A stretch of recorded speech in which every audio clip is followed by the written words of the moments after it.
Welcome back to my channel and today we're here in the kitchen at samahan niyo po akong magluto ng aking lunch na pasta. Ito po ay ang linguine pesto pasta. At para po mas unique at dahil po ito ay aking version, hahaluan po natin siya na ito. Yan. Of course, ang aking paboritong sardinas. So, come on, let's go. Samahan niyo ako. So guys, ito lang po ating ingredients for today and of course, ang ating linguine pasta.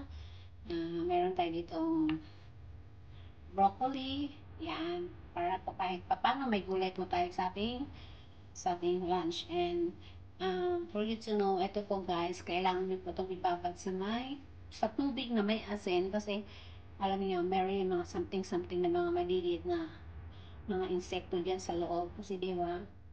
So, kailangan po natin silang maalis. And of course, ang ating pesto sauce, mga 1 or 2 tablespoon lang ang gagamitin ko kasi ako lang naman mag-isang kakainin.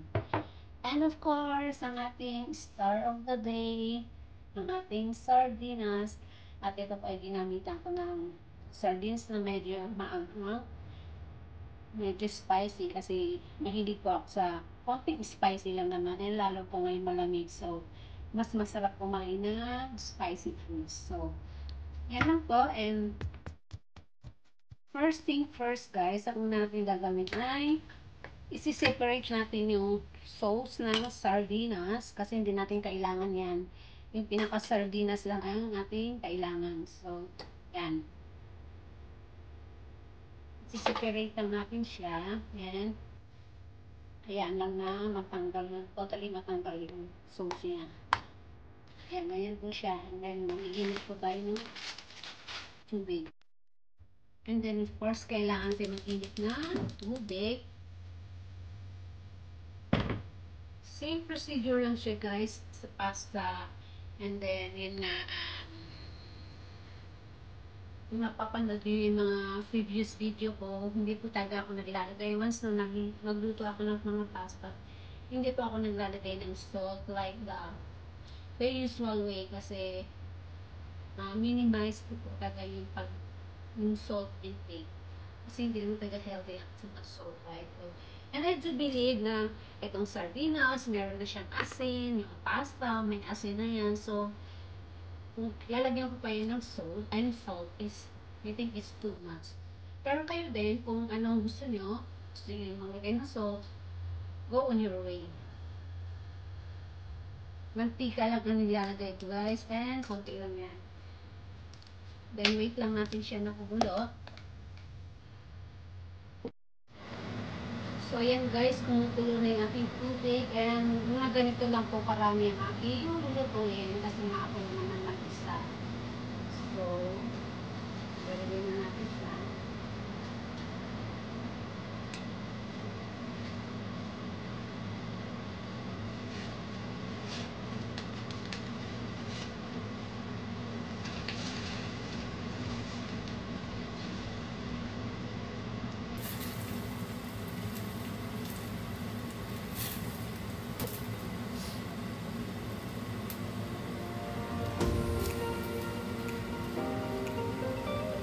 Yan, and let's set boil for about 8 minutes. Kasi nakalagay dyan 8 to 10 minutes, pero ayoko nung masyadong malata. Gusto ko ngayon medyo malutong-luto pa yung pasta. Ayan. So time is up guys.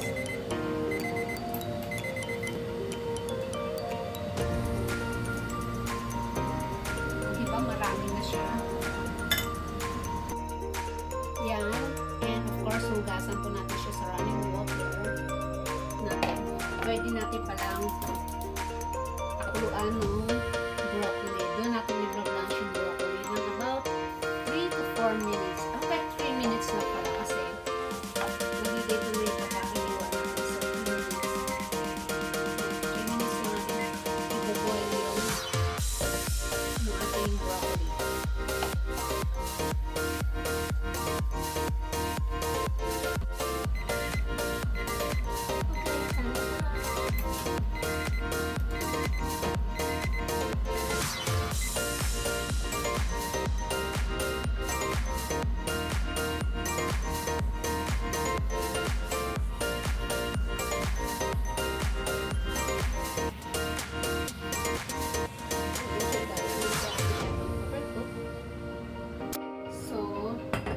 gagawin na natin na ating sauce. Of course, maglagay lang tayo ng konting mantika.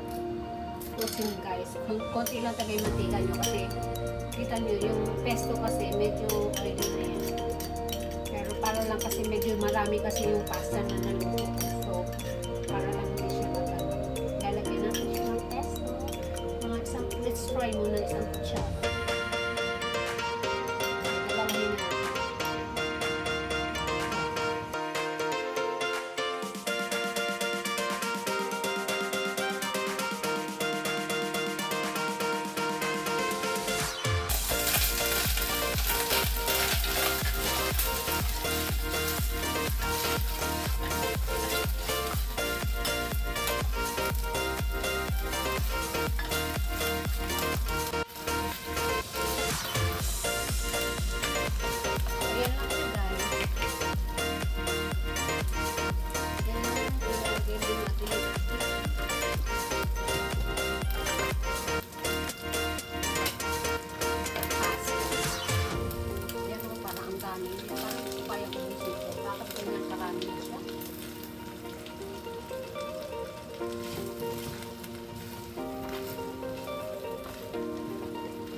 Pasta.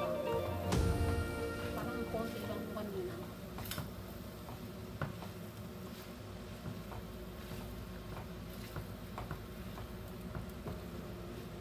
So, pwede niyong dagdagan ng inyong pesto sauce para mas masarap. Ayan, magdadagdag tayo ng pesto sauce.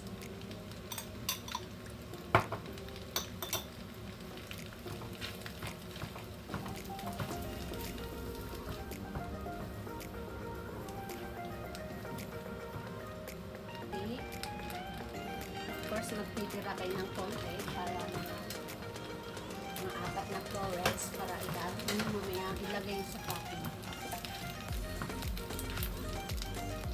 So, ganun lang siya guys. Diba? Wow!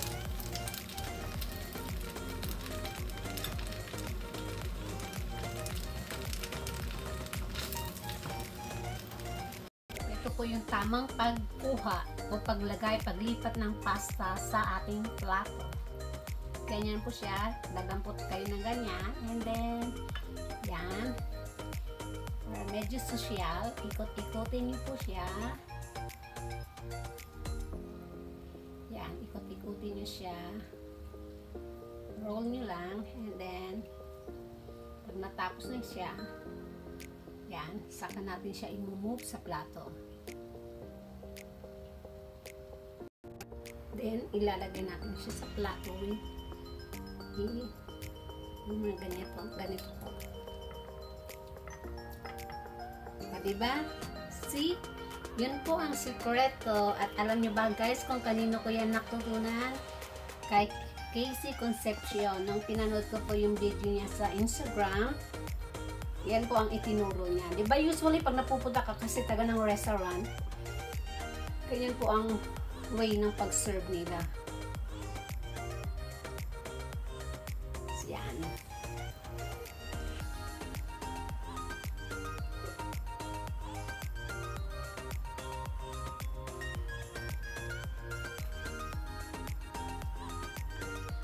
Broccoli. Okay. Yan. Ang ating broccoli florets. Para naman ganahan tayong kumain kahit walang kakain. Kunyari, nasa restaurant ako. And then, lagyan nyo ng konting may sardinas pa.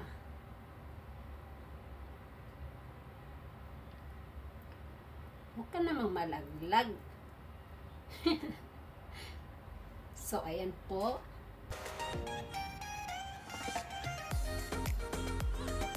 O, diba? Sosyalin. Sosyal ang lunch ni Inday. Sosyal tingnan. Pero masarap naman talaga guys. And of course, don't forget the cheese to add more cheese. Yan.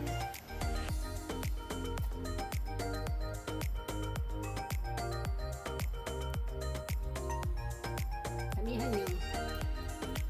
Yung mas masarap, mas maraming cheese.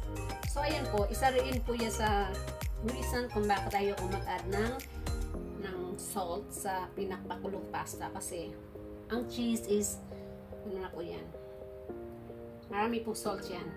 O, diba? Healthy, I try to be healthy, and I'm promoting healthy food. So, yan na po. Hope you learn.